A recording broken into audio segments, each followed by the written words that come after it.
Assalamualaikum warahmatullahi wabarakatuh. Halo semuanya, perkenalkan saya Devia Reisa dengan NIM 240170075. Kali ini saya akan menjelaskan konsep steganografi serta implementasinya, data hiding, dan dokumen marking. Steganografi adalah teknik menyembunyikan pesan di dalam media seperti gambar, audio, atau video agar orang lain tidak tahu bahwa ada pesan yang tersimpan. Beda dengan kriptografi yang membuat pesan menjadi transkripsi. Steganografi justru membuat pesan tidak terlihat. Jadi orang lain tidak curiga kalau ada data penting di dalamnya. Tujuan utama steganografi adalah merahasiakan pesan, bukan mengacanya. Teknik ini sering digunakan untuk komunikasi rahasia, perlindungan data sensitif, atau melindungi dokumen dari penyalahgunaan. Biasanya, steganografi dikombinasikan dengan kriptografi agar tingkat keamanannya lebih tinggi. Komponen utama steganografi. Yang pertama ada cover object, media tempat menyembunyikan pesan, gambar, audio atau video. Yang kedua ada screen message, pesan yang akan disembunyikan. Yang ketiga ada stego key, kunci untuk menambah keamanan penyisipan. Dan yang keempat ada stego object, hasil akhir yang sudah berisi pesan. Dalam proses steganografi, kita butuh media awal yang disebut cover object, lalu pesan yang akan dimasukkan. Kadang ditambah dengan stego key agar proses penyisipan lebih aman. Setelah itu, media yang berisi pesan tersembunyi disebut stego object. Metode steganografi. Yang pertama ada LSB, menggantikan bit paling kecil pada gambar atau audio. Yang kedua ada transform domain, menyisipkan data pada frekuensi. Yang ketiga ada masking dan filtering, menambahkan pesan seperti watermark. Dan yang keempat ada spread spectrum, menyebarkan pesan seperti sinyal radio. Metode paling populer adalah LSB karena mudah diterapkan, sedangkan transform domain lebih kuat terhadap kompresi. Masking biasanya dipakai untuk dokumen atau gambar resmi sebagai watermark. Spread spectrum digunakan untuk penyebaran data kecil dengan tingkat deteksi rendah. Konsep data hiding. Yang pertama, menyembunyikan data ke dalam media digital. Yang kedua, biasanya menggunakan metode LSB atau transform domain. Yang ketiga, fokus pada penyembunyian pesan secara rahasia.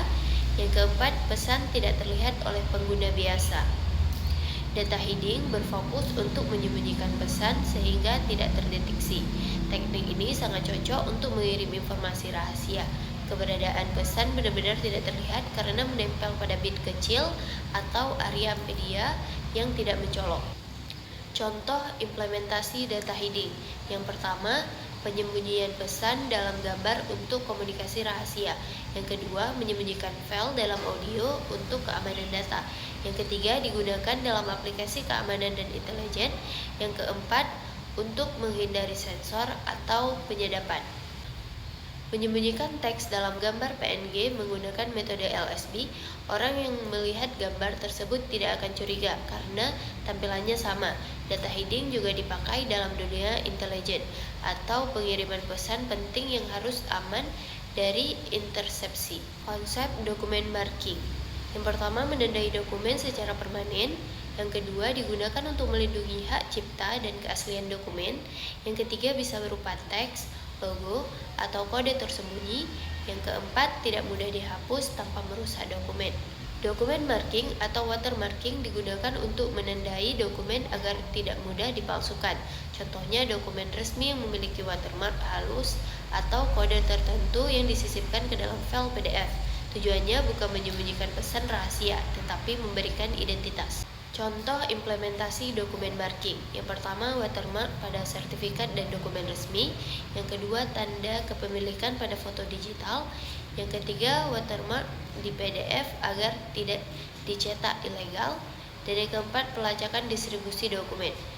Implementasinya bisa dilihat pada ijazah, sertifikat, foto, atau dokumen perusahaan. Watermark dapat digunakan untuk mengetahui dokumen tersebut asli atau palsu. Di perusahaan besar, dokumen sering diberi watermark agar tidak disebarkan sembarangan. Perbedaan data hiding dan dokumen marking. Data hiding dan dokumen marking sama-sama menggunakan teknik steganografi, tetapi tujuannya berbeda. Data hiding untuk menyembunyikan pesan rahasia, sedangkan dokumen marking untuk memberi tanda kepemilikan atau keaslian dokumen. Watermark bisa terlihat atau tersamar, tetapi tetap untuk identifikasi, bukan untuk menyembunyikan pesan. Kesimpulan, secara keseluruhan, steganografi memberikan cara yang efektif untuk menjaga informasi tetap aman, baik dengan cara menyembunyikan pesan maupun dengan menandai dokumen agar tidak disalahgunakan. Karena semakin banyak data digital yang tersebar, pemahaman tentang teknik ini sangat penting dalam dunia keamanan informasi. Sekian dari saya, semoga apa yang saya sampaikan bermanfaat untuk kita semua. Terima kasih sudah menonton. Assalamualaikum warahmatullahi wabarakatuh.